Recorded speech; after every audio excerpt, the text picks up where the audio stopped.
Meus queridos, diletos irmãos em Cristo, a paz do Senhor. Voltamos novamente com mais um conteúdo da Palavra de Deus para o nosso livro espiritual. Estaremos concluindo a história que envolve Saul e Samuel. No conteúdo anterior, nós havíamos falado sobre o fracasso de Saul e a sua substituição, quando Deus definitivamente rasgou o reino de Saul.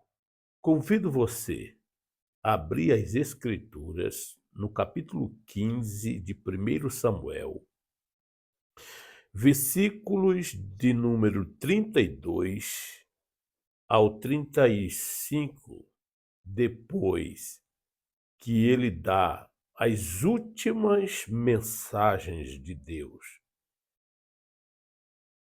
e o substitui definitivamente. Ele mata Agag em retribuição a todas as maldades, todo o terrorismo que este ímpio causou aos filhos de Israel. Quantas mães ficaram sem seus filhos? Quantas esposas sem seus maridos? E quantos filhos ficaram sem seus pais? Porque Agag e toda a sua tropa matou nas suas perseguições ferrenhas, sanguinárias. Agora, detido, recebe a sua condenação justa, a sua sentença justa. E é exatamente através da ordem do profeta Samuel que essa sentença é aplicada. Sendo assim, o versículo de número 32, Samuel manda que Saul traga Agag à presença do profeta. E o versículo diz a seguinte expressão: Então Samuel disse: Traga-me Agag, o rei dos Amalequitas. Agag veio confiante, pensando, com certeza já passou a amargura da morte. Ele estava ali no cárcere, detido. O guarda, o vigilante, o soldado, o trouxe. Ele pensou consigo que tudo aquilo havia esquecido, que a paz já estava reinando e ele estava totalmente livre de uma possível condenação. O terrorista achava que os seus atos estavam esquecidos, que as coisas estavam favoráveis para ele.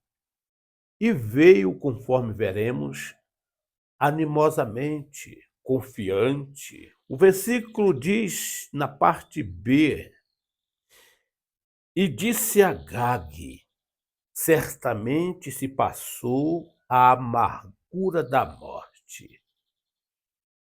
Evidentemente, ele estava perturbado, temeroso, e achou que, pelo fato de Saul poupar-lhe a sua vida, teria a mesma sorte diante do profeta Samuel. Ele estava preocupado. Pô, e agora? Mas está tudo em paz. estou otimista. Saul me manteve vivo. Agora vou ter com o profeta Samuel. Então a coisa está boa. E ele acreditou no possível um julgamento parcial. Só que ele não contava que não estava diante do tribunal de Saul, um tribunal falível. Não, ele agora estava indo para o tribunal de Deus. A justiça divina, quando ela é aplicada justamente dentro dos padrões divinos. E não adianta murmurar, blasfemar, como as pessoas terminam fazendo crítica das Escrituras por alguns juízos de Deus aplicado através da história. Eu poderia até expor aqui tantos juízos divinos aplicados, como no dilúvio, na Torre de Babel, quando as 7 nações cananeias, os heveus, aquele povo que Josué o encontrou, foram destruídos ao fio da espada. E até mesmo quanto à ordem de Deus, através de Samuel, para que Saul destruísse velhos, homens, jovens, crianças de peito, tudo. As pessoas o criticam, mas se esquecem de analisar o pano histórico dos amalequitas, tipos Ramás da antiguidade, terroristas terríveis. E agora o terrorista principal, o chefe deles, está indo para o tribunal de Deus, da verdadeira justiça. E o que ocorre? Samuel esquarteja em pedaços a Agag. Nossa, irmão Fábio, Samuel fez isso? Vamos devagar. Vamos ler o versículo de número 33 e vejamos como a Bíblia descreve esse momento. Samuel, porém, disse: assim como a sua espada, ó Agag, deixou mulheres sem filhos. Olha as atitudes desse terrorista. Também sua mãe, entre as mulheres, ficará sem o seu filho. E Samuel despedaçou Agag perante o Senhor em Gilgal.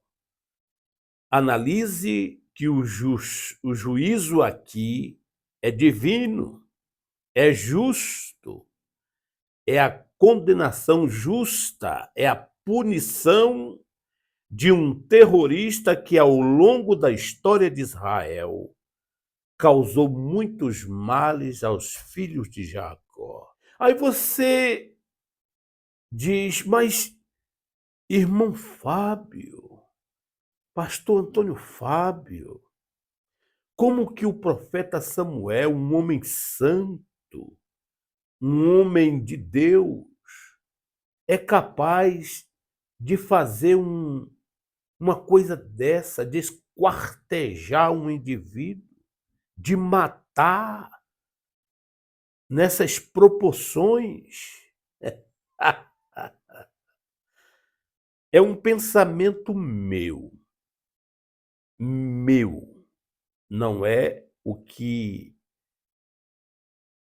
a Bíblia sugere abertamente, mas uma análise minha.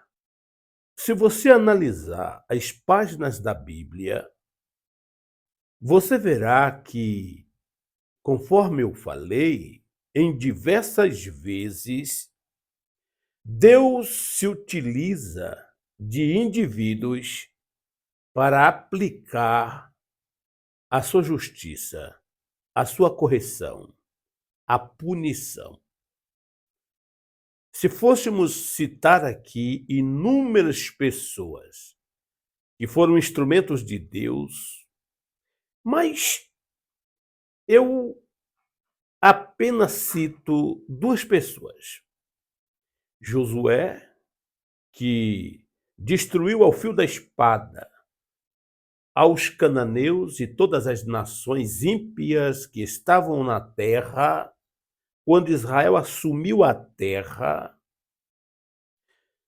O que dizer de Elias, que destruiu os profetas de Baal, matando todos ali no monte do teste? Enfim, quando Deus pretende aplicar o seu juízo, quando o momento chega, é mais do que justo a atuação de Jeová, a punição de Jeová. E é justamente isto que acontece aqui, definitivamente, com a vida do terrorista Agag. E então Samuel, ele termina executando uma tarefa que era de responsabilidade de Saul, mas o mesmo em desobediência não o fez. Então o profeta cumpre aquilo que fora determinado por Javé. Agora, em meu ver, a passagem, ela parece indicar que Samuel, como profeta, como o homem de Deus, ele tenha ordenado a alguém, algum soldado, a executar a Agag. Possivelmente não foram as mãos do próprio Samuel em pessoa que fez isto, mas autorizou imediatamente a punição desse terrorista. Eu analiso dessa forma. Eu entendo que esquartejar um indivíduo parece uma coisa exagerada, parece algo conforme o próprio texto descreve, parece um momento desagradável, mas Agag é uma verdadeira demonstração das obras da carne, da impiedade, do terrorismo. E essas coisas têm que ser destruídas imediatamente, têm que ser bloqueadas, pois a maldade humana, ela vai acontecendo de tal forma que a taça divina vai se enchendo.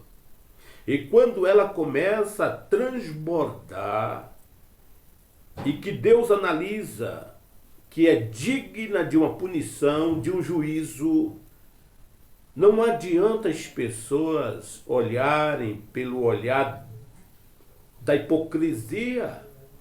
E assim será quando ocorrer aquilo que a Bíblia diz, o dia de Deus, os 7 grandes dias de tribulação que virá a esta terra, quando Deus punirá os ímpios pelas suas maldades e que tiveram a oportunidade de se arrependerem e o rejeitaram.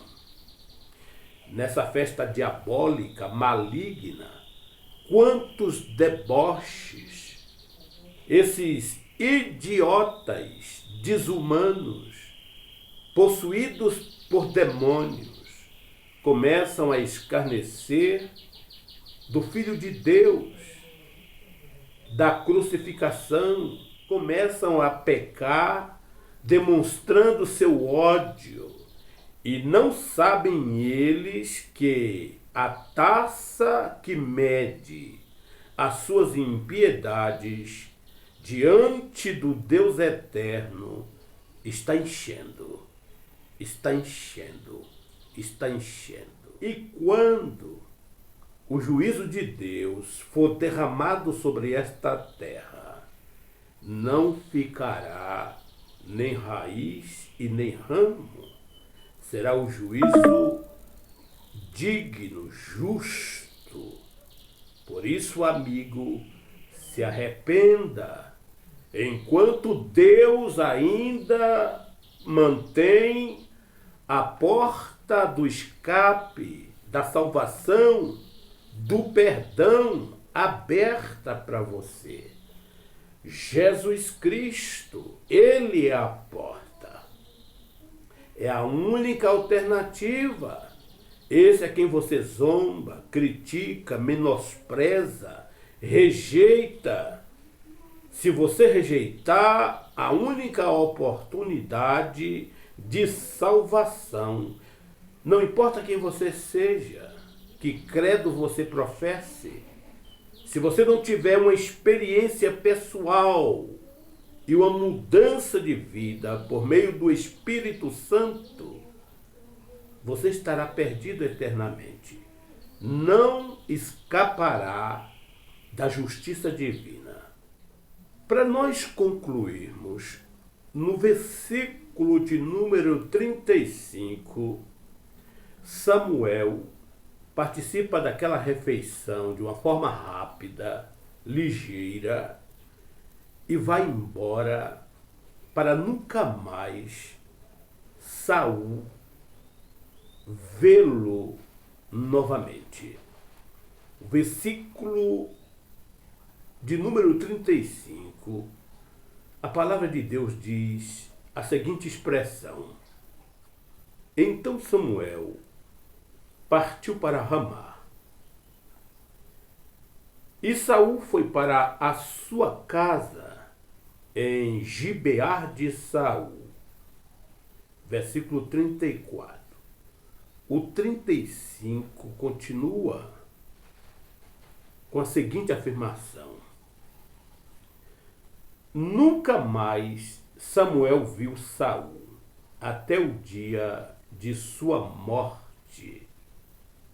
Embora se entristecesse por causa dele, porque o Senhor arrependeu-se de ter estabelecido Saul como rei de Israel. Meus queridos irmãos, então agora Saul parte para sua residência, para sua tribo, para os benjamitas. Samuel parte para Ramá e termina, portanto, a biografia que envolve Saul e Samuel. Saul até continua por algum tempo no trono de Israel. Ele termina vivendo uma vida cada vez mais afastada de Deus. O seu reino agora está definitivamente cortado na mente do Criador. Saul é apenas uma pessoa comum. Ele prossegue fazendo loucuras, tomando atitudes erradas uma após a outra, até que a sua sentença chegue e o final de sua vida é trágica.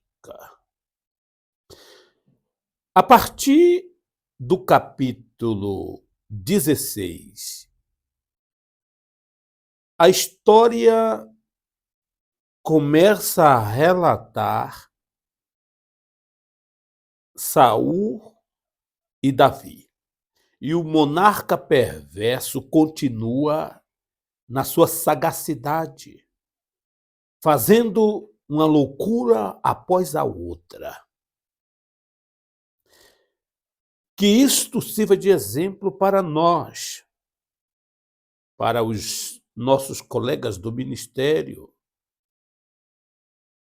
para que você possa analisar que a igreja do Senhor não é um patrimônio seu, que você acha que deve fazer dela qualquer tipo de barganha, de negócio, para se autopromover.